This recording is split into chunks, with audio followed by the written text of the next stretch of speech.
Assalamualaikum warahmatullahi wabarakatuh. Salam sejahtera. Perkenalkan, nama saya Farid Arifianto, peserta Latsar CPNS Kementerian Perhubungan tahun 2021 Angkatan 7. Penempatan di Direktorat Prasarana Perkeretaapian. Ini merupakan channel YouTube jurnal saya sebagai sarana dalam pengerjaan tugas video selama mengikuti pelatihan dasar kali ini.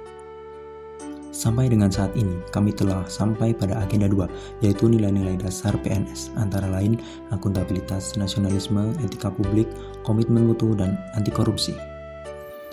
Dan dari 5 nilai tersebut, baru materi nilai akuntabilitas lah yang sudah kami bahas bersama Bapak Widya Suara kami, yaitu Bapak Yohanes. Maka dari itu, pada video kali ini saya akan menjelaskan tentang akuntabilitas PNS. Langsung saja disimak videonya teman-teman. Mari terlebih dahulu kita mengenal apa itu akuntabilitas. Akuntabilitas adalah kewajiban pertanggungjawaban yang harus dicapai. Akuntabilitas merujuk pada kewajiban setiap individu, kelompok, atau institusi untuk memenuhi tanggung jawab yang menjadi amanah. Amanah seorang PNS yaitu terwujudnya nilai-nilai publik. Selanjutnya, apa saja sih nilai-nilai publik itu? Mari kita lihat. Yang pertama, yaitu konflik kepentingan. Yang kedua, netralitas PNS. Yang ketiga, adil dalam pelayanan. Dan yang keempat, perilaku yang konsisten. Kemudian, perlu diketahui juga bahwa aspek-aspek akuntabilitas itu ada 5, yaitu yang pertama, hubungan, yaitu akuntabilitas merupakan hubungan dua pihak antara individu, kelompok, institusi dengan negara dan masyarakat. Kedua, hasil yang diharapkan aparat pemerintah yang bertanggung jawab, adil, inovatif, dan hasil maksimal. 3. Laporan. Akuntabilitas membutuhkan laporan kerja untuk individu maupun institusi. 4. Konsekuensi. Konsekuensi dapat berupa penghargaan atau sanksi. Dan yang terakhir 5. Kinerja. Maksudnya dapat memperbaiki kinerja PNS dalam memberikan pelayanan kepada masyarakat. Bagaimana tingkatan akuntabilitas itu? Ada 5 tingkatan, dengan tingkatan paling rendah adalah yang pertama, akuntabilitas personal yang mencakup nilai-nilai yang ada pada diri seorang. Kemudian yang kedua, akuntabilitas individu, yaitu hubungan antara individu dan lingkungan kerjanya. Yang ketiga, akuntabilitas kelompok adalah kinerja sebuah institusi, biasanya dilakukan atas kerjasama kelompok.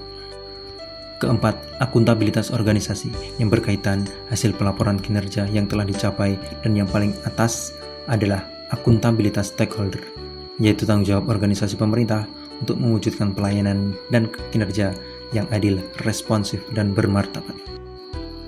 Sedangkan untuk akuntabilitas dalam organisasi meliputi diantaranya yang pertama, transparansi dan akses informasi, kedua, praktek kecurangan dan perilaku korup, yang ketiga, penggunaan sumber daya milik negara, keempat, penyimpanan dan penggunaan data dan informasi pemerintah, dan yang terakhir adalah konflik kepentingan.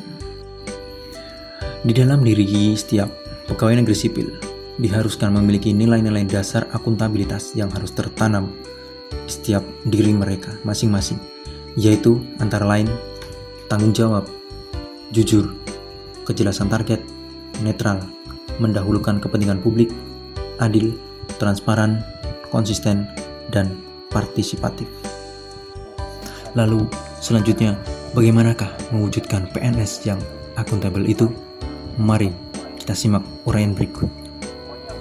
Poin yang pertama, yaitu harapan terhadap seorang PNS, yaitu personal behaviors, yang meliputi perilaku dan tindakan yang mencerminkan nilai-nilai dasar akuntabilitas.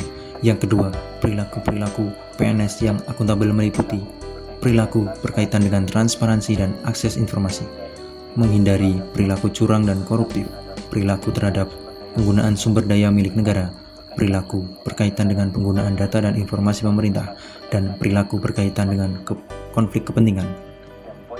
Dan poin yang terakhir, poin ketiga, keputusan dan kegiatan yang akuntabel, yaitu mampu mengutamakan kepentingan yang bersifat umum. Saya rasa cukup ini saja materi akuntabilitas yang dapat saya sampaikan.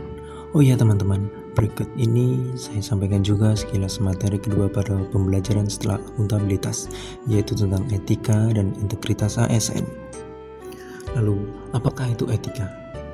Etika pada umumnya diartikan tentang terkait dengan ajaran-ajaran moral, yakni standar tentang benar dan salah yang dipelajari melalui proses hidup bermasyarakat. Etika yang dimaksud dalam konteks ini adalah etika publik dan kode etik ASN. Etika publik merupakan refleksi tentang standar norma yang menentukan baik buruk benar salah perilaku, tindakan, dan keputusan untuk mengarah kebijakan publik dalam rangka menjalankan tanggung jawab pelayanan publik. Sedangkan kode etik ASN merupakan aturan-aturan tertulis yang mengatur tingkah laku ASN. Untuk lebih detailnya lagi, nanti akan dibahas pada materi ketiga, yaitu tentang etika publik. Selanjutnya, apa itu integritas? Menurut Kamus Kompetensi Perilaku KPK, integritas merupakan bertindak secara konsisten antara apa yang dikatakan dengan tingkah lakunya sesuai dengan nilai-nilai yang dianut. Berbicara tentang integritas pegawai ASN dapat diukur dari kejujuran, kepatuhan terhadap peraturan perundang-undangan, kemampuan bekerja sama, serta pengabdian kepada masyarakat, bangsa, dan negara. Teguh menyampaikan pembangunan integritas pegawai ASN dilakukan dengan mengelola 3 faktor, yaitu keyakinan, daya nalar, dan keberanian moral. Saya rasa cukup sekian video jurnal dari saya. Terima kasih telah menonton dan semoga ada yang bisa diambil manfaat dari video ini. Wassalamualaikum warahmatullahi wabarakatuh.